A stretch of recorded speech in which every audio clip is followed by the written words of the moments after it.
At this juncture, it's helpful to remind ourselves of the big picture and why we are doing all of the details that we've been doing up to this point.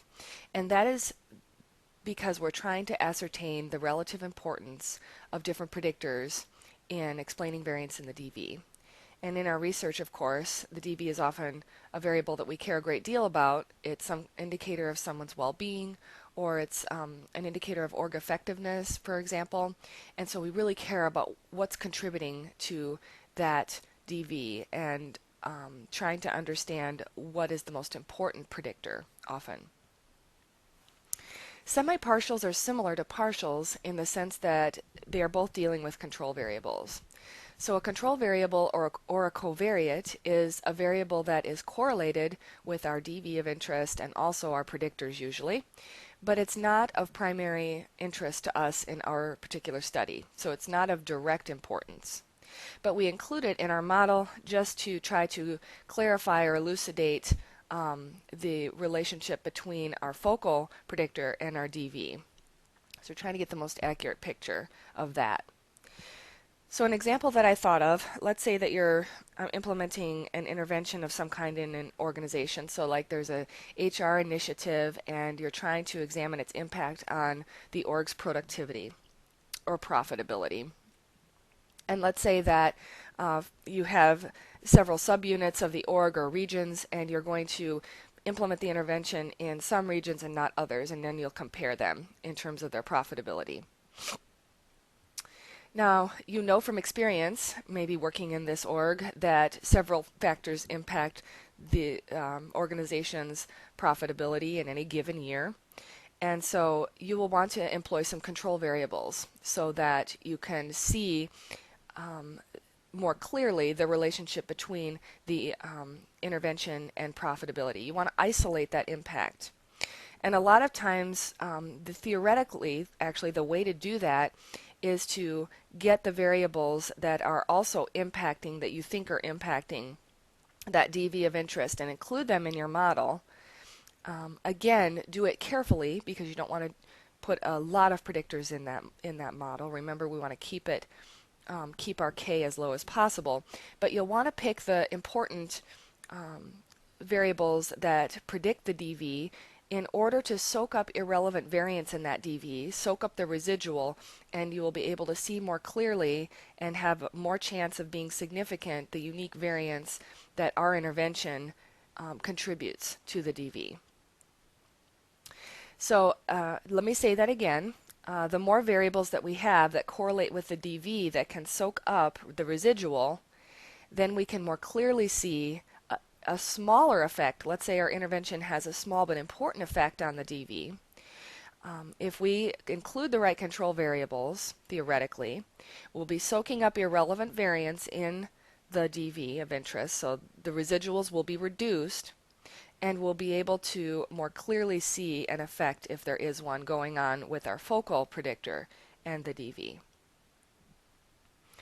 So you, as the researcher in this organization, can imagine that there are probably several things that are impacting its profitability, but you believe the most important one will be the previous year's profitability. So what was the trajectory of the org before the intervention was implemented? You believe that will be important in soaking up irrelevance in that DV, that irrelevant variance, so that you can see more clearly the impact, if there is one, of your intervention. So you include the previous year's profitability before the intervention occurs. You include that as a predictor in your model. And then you have the intervention, so whether or not the branch or particular region had the intervention, so that you include that as a predictor in your model. And then you want to see if the intervention has a unique impact on the subsequent year's profitability while controlling for the previous trajectory of the organization, previous profitability performance. So that's the theoretical idea of controls, and we're going to be revisiting that throughout this class because regression gives us this unique and nice ability to be able to parse out variance in that manner. Okay, so back to semi-partials. Conceptually, semi-partials, and please know this, they denote the proportion of total variance in the DV that is uniquely accounted for by a particular predictor. So in this case, we're going to stick with anxiety. And the formula gives us more of a mathematical picture. It's the same numerator as we had with a partial. So it's still the B portion in the Venn diagram. But then on the denominator, we have more elements than we had in the partial. So we have the total variance in the dV, which is denoted by A plus B plus C plus E. So it's the total variance in the dV on that denominator.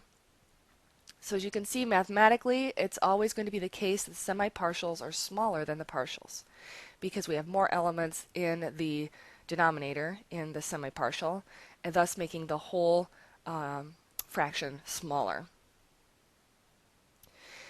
So the reason that semi-partials are important is because when we are doing hierarchical regression, they are the focus.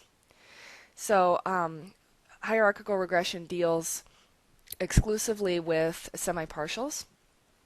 And what's interesting is that the semi-partial squared give us the amount by which our large R squared will change with the addition of that variable.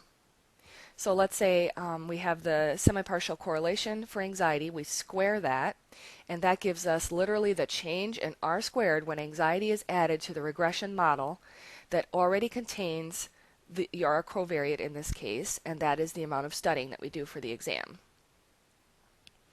So keep that in mind as we move forward, that the semi-partial squared is equal to the change in R squared when that particular variable is added to the equation.